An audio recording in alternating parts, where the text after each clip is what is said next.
इस पूरी सृष्टि के हम एक बहुत छोटे से कण हैं। हम सबकी एक ही खोज है, अच्छा स्वास्थ्य, शांति, ज्ञान, सौभाग्य, शक्ति।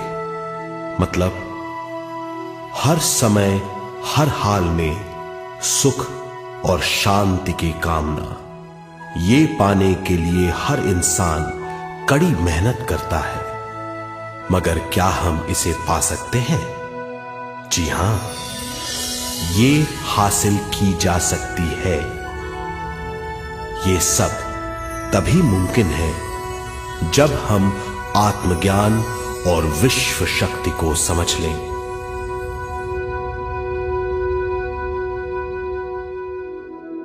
तो चलिए विश्व शक्ति की हम जानकारी लेते हैं।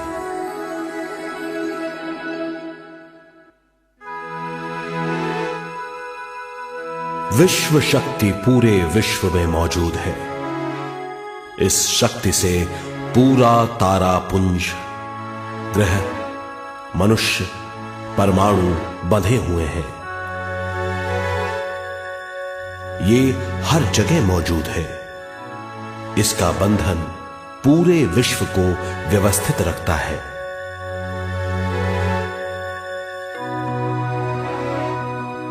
विश्व शक्ति जीवन शक्ति है, दिव्य शक्ति है। विश्व शक्ति हमारे जिंदगी के संतुलन और चेतना के लिए जरूरी है। विश्व शक्ति हमारी हर क्रिया और काम की नींव है।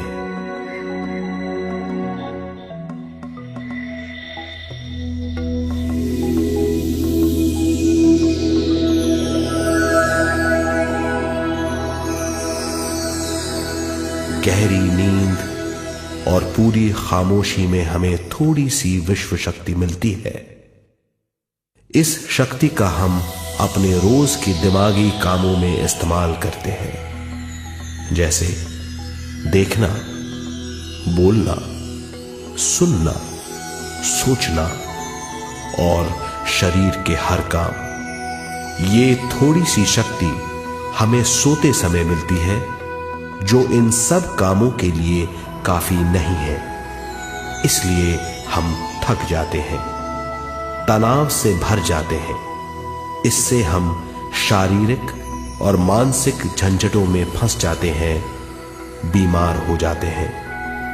इन सब से छुटकारा पाने के लिए हमें ज्यादा से ज्यादा विश्व शक्ति मिलनी जरूरी है।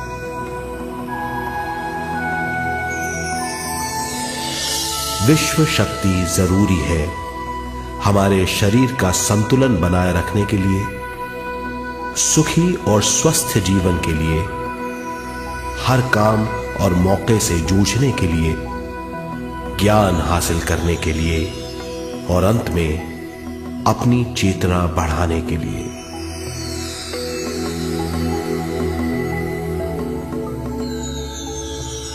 भरपूर विश्व शक्ति हमें केवल ध्यान से मिलती है।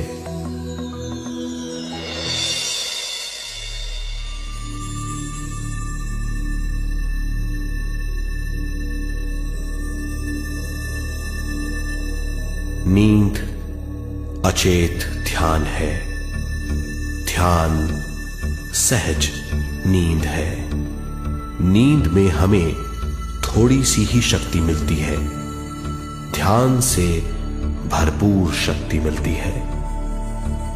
ये शक्ति हमारे शरीर की, दिमाग की और बुद्धि की शक्ति बढ़ाती है, छठी इंद्री उजागर करती है और भी बहुत कुछ।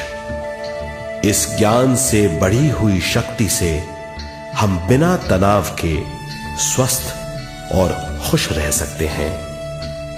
हमारी शक्ति बहुत बढ़ जाती है।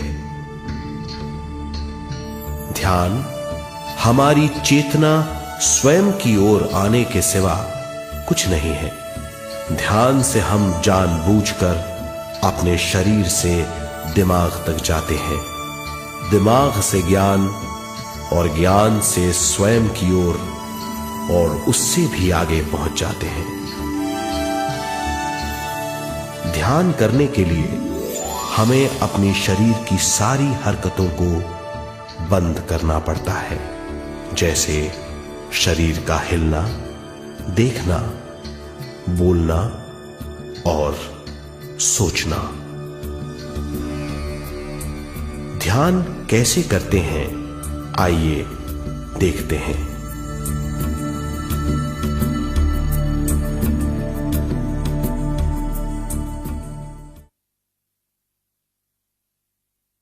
ध्यान के लिए पहला काम है स्थिति।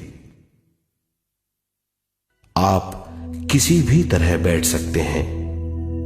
बैठना आरामदेह और निश्चल होना चाहिए। हम जमीन और कुर्सी पर बैठकर ध्यान कर सकते हैं। ध्यान हम किसी भी जगह कर सकते हैं जहां हम सुखदायी हों। आराम से बैठिए, पैरों को मोड़िए, उंगलियों को फंसाइए, आंखें बंद कर लीजिए। अंदर और बाहर की आवाजों पर रोक लगाइए।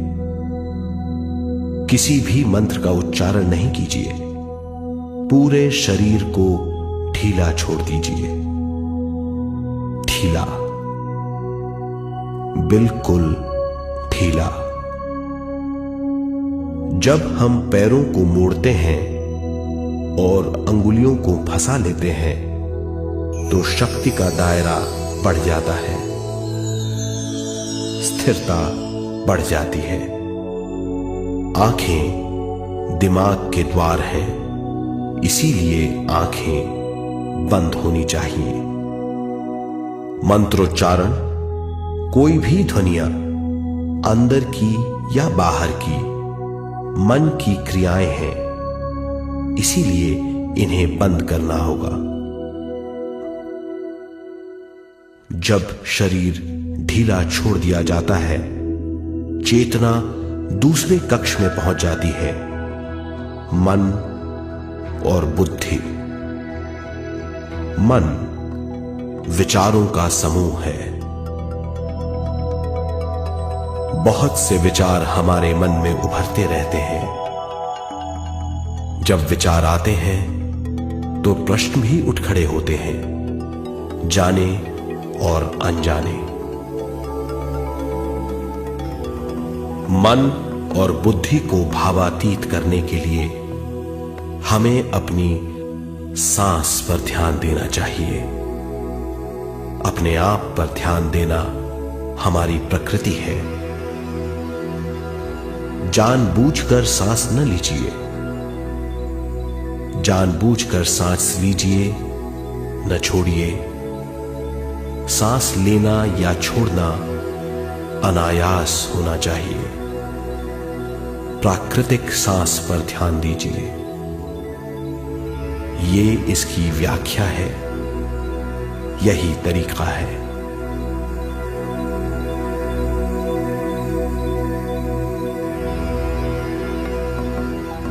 विचारों का पीछा मत कीजिए। विचार, सवाल, उनसे चिपक मत जाइए। विचारों को हटा दीजिए। सांस पर पुनः ध्यान दीजिए। प्राकृतिक सांसों पर ध्यान दीजिए। सांसों में खो जाइए। इसके बाद सांसों की गहराई कम होती जाएगी। धीरे धीरे सांस हल्की और छोटी होती जाएगी।